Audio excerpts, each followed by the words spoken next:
Sir, जिस तरीके से इस समय चुनावी दौर चल रहा है लगातार, तो बिहार पर हम आपकी प्रतिक्रिया लेना चाहेंगे, चूँकि जो है भविष्य में अभी यूपी का भी चुनाव नज़दीक है। किस तरीके से आप देख रहे हैं? पहला हम यही आपसे सवाल जानना चाहिए, किस तरीके से उस चुनाव को आप देख रहे हैं? चूँकि लगातार जो है कई वर्षों से नीतीश जी सत्ता में बने हुए हैं। नीतीश जी सत्ता के लिए कुछ भी कर सकते हैं या फिर सत्ता के लिए नीतीश जी कहीं भी जा सकते हैं।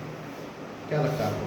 बिहार का दुर्भाग्य जी इस बार भी पीछा नहीं छोड़ रहा है। जी टिकट बंटवारे के समय ही बिहार में नेताओं का, राजनीतिक दलों का नंगा नाच देखने को मिला। बीजेपी से असंतुष्ट होने पर खबर आने लगी कि नीतीश लालू के संपर्क में हैं। कांग्रेस से असंतुष्ट होने पर खबर आने लगी कि लालू नीतीश के संपर्क में हैं, अन्य के संपर्क में हैं। इन नेताओं को हो क्या गया है? बिहार की जनता अभी राहुल गांधी की यात्रा में तो वोट चोट गद्दी छोड़ की क्रांति ला रही थी। बिहार की जनता ने लालू को या नीतीश को कालर पकड़ के मारा क्यों नहीं? क्यों तुमने बात किया लालू से? क्यों तुमने बात किया नीतीश से? तुम सीट का गठबंधन नहीं हो रहा है, अभी तक बीजेपी के साथ सत्ता में थे, अब पलटी मारना चाहते हो। अभी तक राहुल गांधी सबसे अच्छे थे, अब तुम नीतीश से भी समझौता कर रहे हो। बिहार की जनता को यह खबर लगते ही लालू के बंगले को और नीतीश के बंगले को घेर के आग लगा देना चाहिए था। अगर बिहार की जनता ऐसा नहीं करती है तो बिहार से जयप्रकाश की क्रांति चली गई, बिहार क्रांतिकारी अब नहीं रह गया। नंबर 1। नंबर 2,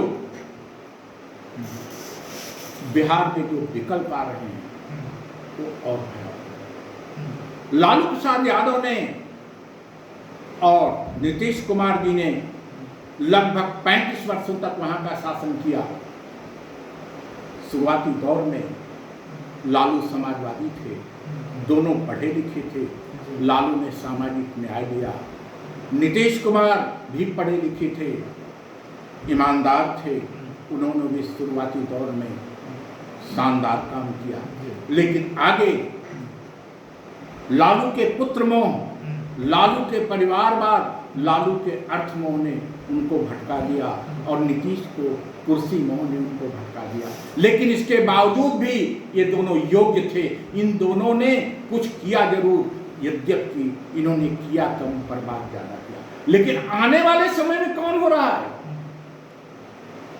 तेजस्वी, थका हारा अस्वस्थ नीतीश, ये विकल्प हैं। सम्राट चौधरी, ये लोग 1990 के दशक के नीतीश और लालू के सामने कहीं नहीं टिकते। इसलिए 14 नवंबर को जो भी परिणाम आएगा उस परिणाम में हम 40 साल और पीछे चले जाएंगे। आप बिहार में किसकी सरकार देखना चाहते हैं? नीतीश जी की, राहुल जी की या फिर प्रशांत किशोर की? हम बिहार में जनता को जागरूक देखना चाहते हैं और हमने पहले कह दिया, हम चाहते हैं कि जनता जाके नीतीश के बंगले को और लालू के बंगले को आग लगा दे। सर, लेकिन कि तुम हमारा नेतृत्व करने की योग्य नहीं। लेकिन जवाब नहीं मिल पाया कि आखिर जनता के पास विकल्प तो 3 ही है ना। 14 नवंबर के बाद हम जवाब देंगे। हम जवाब देंगे कि तुम लोग निकम्मे हो, तुम लोग बिहार को बर्बाद कर। अगर इन तीनों में अगर आपके पास विकल्प ढूंढना हो, किसको ढूंढेंगे मुक्तेश्वर जी? दैत्य, 3 दैत्य हो, तीनों को आप कह रहे हैं विकल्प चुन लीजिए। इससे तो अच्छा है कि वहां जनता अपना देखे, पंचायत राज चले।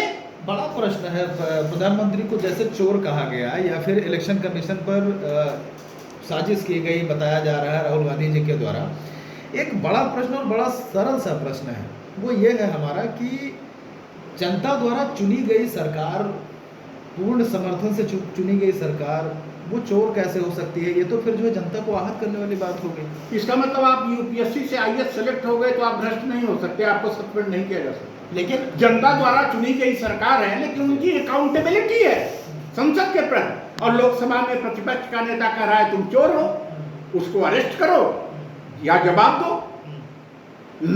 लोकसभा में प्रतिपक्ष का नेता, संवैधानिक प्रावधान है, लोकसभा का कोई भी सदस्य सरकार के विरुद्ध बोल सकता है, सरकार